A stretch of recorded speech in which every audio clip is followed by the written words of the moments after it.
Hi everyone, good evening. Welcome back to Learn Turkish the Easy Way channel. This is our next session, live session on random topics in Turkish language. And today we'll be covering the 30th topic right in this series, which is about adding maksızın or meksizin suffixes to verbs. Now, just as I mentioned in the previous class, these endings these suffixes that we have been adding throughout the last 3 lessons, right, 3-4 lessons to the verbs, they are the suffixes that make adverbs out of verbs. Okay, so this is another or next, let's say, next lesson in which we explain another ending or suffix that is added to the verbs to make those verbs adverbs, act as an adverb in front of the or before the verbs. Okay, so that's basically our topic for today. Let's see, let's just wait for a couple of seconds so that people also join, other people also join. What is the overall group of this ending suffixes? It is again just the adverbial suffixes. Okay, adverbial suffixes that are made or at least create adverbs out of verbs. We also have, of course, adjective endings, right, which we'll cover after we finish all this adverbial suffixes. Okay, then we'll cover the adjective suffixes, and we will cover the suffixes that make nouns out of verbs. But today we'll continue with the topic of adverbial suffixes, and the topic is maksızın and meksizin suffixes. Just before we start with the lesson, if you are not subscribed, you are encouraged to subscribe, and also you are encouraged to join our Telegram channel. I also opened yesterday. I opened the channel. I created a discussion group, so you can also comment on the posts. Okay, that's a novelty. Previously it was only for broadcasting purposes, and right now it is also open for discussion, so you can ask questions there, you can discuss things relevant to Turkish language there, so it's open. It's just for you as a secondary kind of information. And again, if you like these videos, I would appreciate your actually likes to these videos. So let's start our class. Alright, so what is the rule? What is the rule for maksızın or meksizin? Let me bring that up for you. Okay. So the rules are what? The rules is that we add maksızın or meksizin suffixes to verbs, to verb roots actually, to describe the nature or the how of action. Okay, the how format of action, the nature of the action, which means basically what? Same as we covered in the previous lesson when we covered the lesson about madan meden, right? Gitmeden, yapmadan. That was exactly the same here. It is about the nature. Okay, in the previous lesson it was about the nature and time. Here it's only about the nature. So this suffix only creates adverbs that describe the action, the nature of the action, how it happens, right? And pay attention to the meaning of these suffixes. Of course, we have only 2 versions here because of the vowel harmony. For the hard vowels, you will add for the verb roots with the hard vowels, right, ending with the hard vowels, you will add maksızın, and for the verb roots ending in soft vowels, you will add meksizin.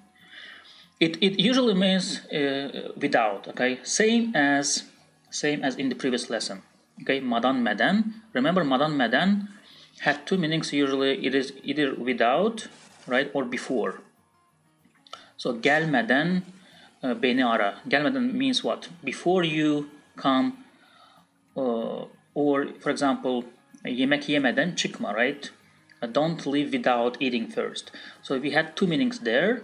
Here it is the same. We have the without meaning, okay, and there is practically no difference between this ending and the madan endings when it comes to the without meaning. Okay, so both of them can be used interchangeably, and they have the same meaning when it comes to without meaning. I will give you the examples, but basically whatever we covered with the madan meden endings in the last lesson, this one also has the same meaning, which means without. Okay, now pay attention. Where does the meaning here of without comes from?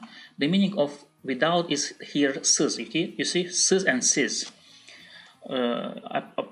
I don't know whether you remember our lesson about the preposition without, with and without. I explained a separate lesson. So when we mention something, want to say without, we use the endings sis, sis, right? For example, a person who doesn't have money is parasız, right? Para means money, parasız means the person without money. So, or if you talk about the pants without pockets, right? Cepsiz pantolon. So pantolon is pants or trousers, and pocketless means cepsiz, right? Cep means pocket, cepsiz means pocketless.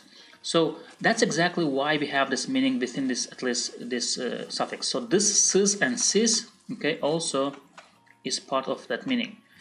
And of course it continues to have this in endings, which is not necessarily something very easy to explain, but just remember this rule in general, okay, as a general kind of structure. Now, what is it is added to the root of the verbs, and it doesn't matter whether the root of the verb ends in a vowel or a consonant. It is just these two endings, okay? We don't add any buffer letters in between. We don't add any fusion letters in between. It is just saying, whether you talk, for example, you say beklemeksizin, right? You see here root ends in consonant, right? Bil. You add meksizin.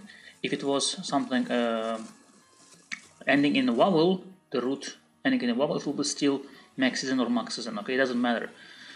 So the rule is what? You have verb root, and then you add either maksızın or meksizin, depending on the vowel harmony. Now, another way to look at this is, let me just change something for you here, okay? So another way here, let me just separate it, is to look at as a verb, okay? Verb plus sizin, sizin, okay? Let me just copy this and erase the unnecessary part. Okay, verb plus sizin, sizin. Why? Because verb, the infinitive form of verb is always ending in mak or mek, right? So this mak or mek here are already part of the verb anyway. So it's part of the infinitive part of the verb, right? Gitmek, gelmek, and so on, right? Ya bakmak, vermek, and so on. So that mak and mek is already the part of the infinitive form of the verb, right? So therefore, whether you delete the root, so delete the mak mek first, and then have a verb root plus maksızın, meksizin, or whether it's the infinitive form of the verb plus sizin, sizin, it doesn't make any difference. Okay, big difference. So you can memorize the rule as this one or this one. Okay, but because in grammar they usually show this maksızın, meksizin, I just started with that structure. Okay. So it is either verb root plus maksızın, meksizin, or the infinitive form of the, let's say, infinitive, right? Infinitive form of verb plus sizin, sizin. So there is no difference between these two, okay? It's how you look at this. It's how you want to memorize, you want to remember it. Therefore, whether it's root plus maksızın or meksizin, or infinitive form mak mek, right, together with the mak mek, plus sizin, sizin, it's up to you to decide which one you memorize or which one you remember. But again, it doesn't matter that much, okay? So you can take the first one. Here you have example, just one example, of course, for the rule for you to see the rule, right? So ayrıntıları bilmeksizin, bilmek is the root, right? Is the infinitive form. Let me explain this in this format, right? So bilmek is infinitive form of the bil, right? The word bilmek, to know, and sizin is addition here. Or you can look at this as bil is the root, right? Verb root is bil, and then you have this endings maksızın, meksizin added. So which means what? Without knowing. So ayrıntılar, ayrıntı means detail, ayrıntılar means details, plural, and ayrıntıları, this ending here is the accusative case ending, right? The details we specify. That's why it's called belirtme hali, right? Specification case. specification noun case or specification case of the noun. So ayrıntıları, the details, right? Bilmeksizin karar verme. Karar vermek is to decide. It's a compound verb composed of two words. So karar vermek is the compound. It's compound verb. So it means to decide. So karar verme is the negative form, right? It is a imperative mood. It's like order, right? Commanding. So ayrıntıları bilmeksizin. Okay, bilmeksizin stresses here on the bilmek, right? Makmek, emphasis is here. Ayrıntıları bilmeksizin karar verme. Now, again, as I told you above, there is no difference between this sentence and the sentence like this, bilmeden, okay? Bilmeden, okay? So, bilmeden or bilmeksizin are both same in terms of meaning. It means don't decide without knowing. Okay. Therefore, meksizin and maksızın is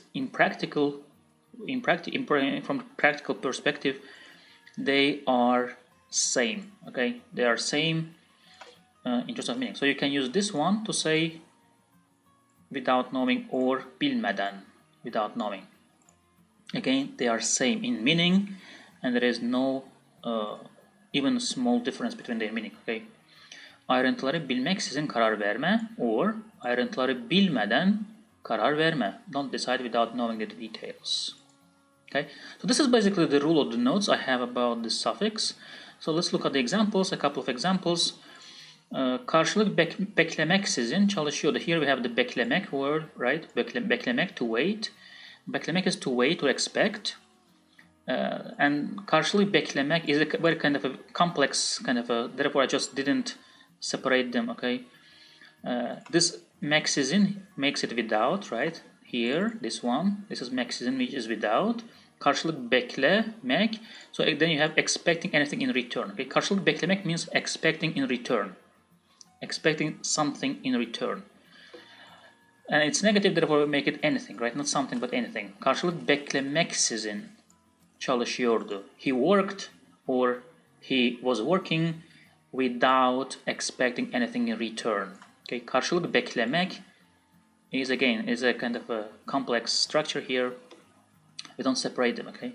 So expecting something in return is karşılık beklemek. Karşılık means actually mutuality, okay? Karşılık means a return, mutuality. So you expect the mutuality. That's basically the literal translation here.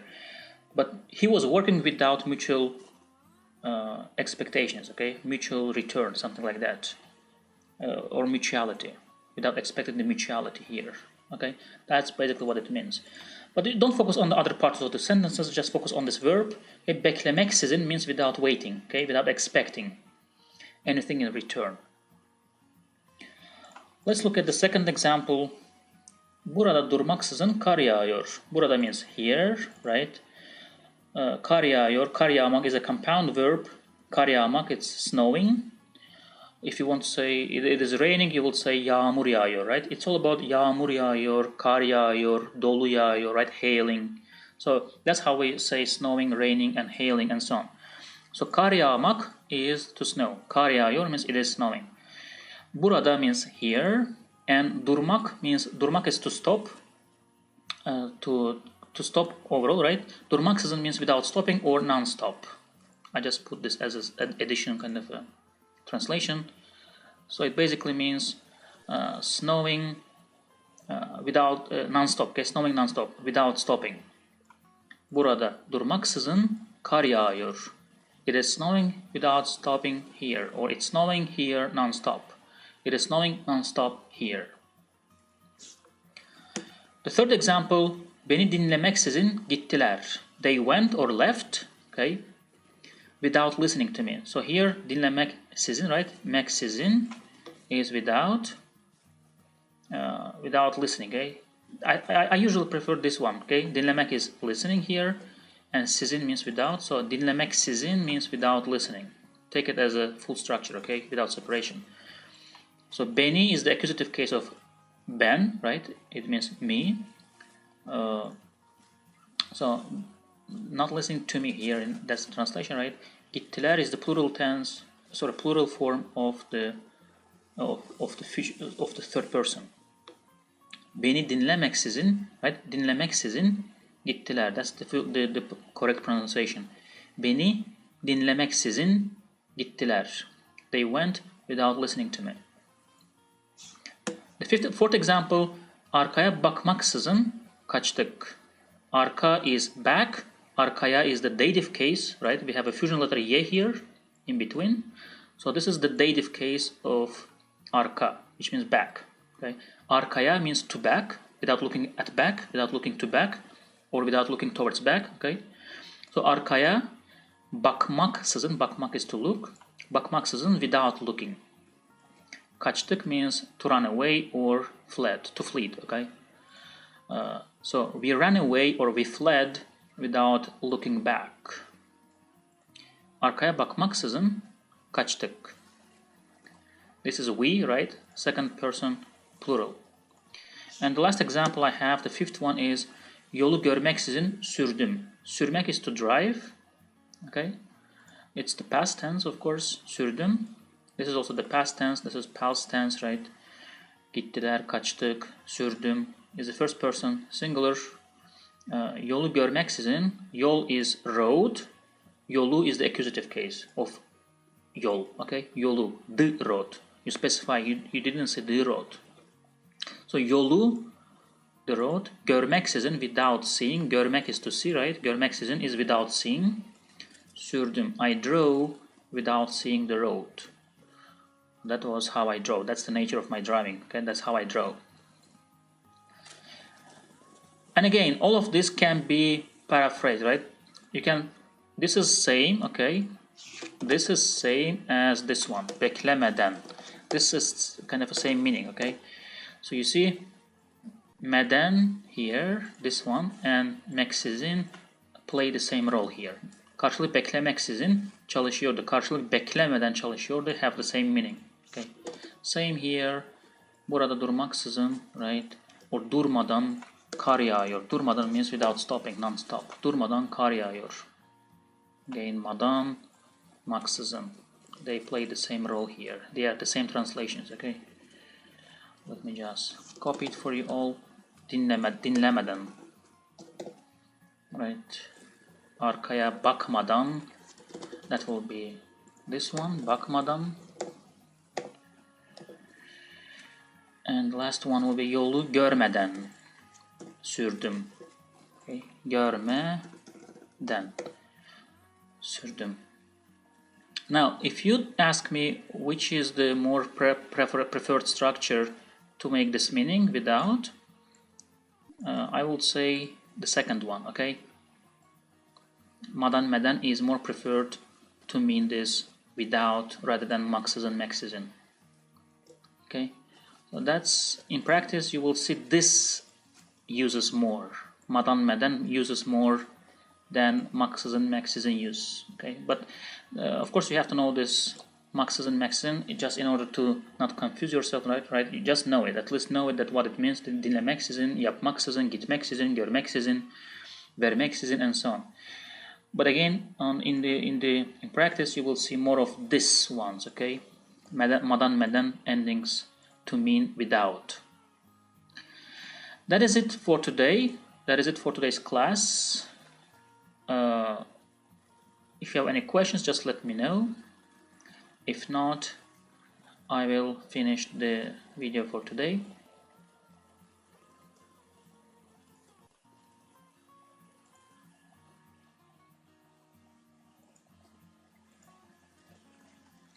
Nothing?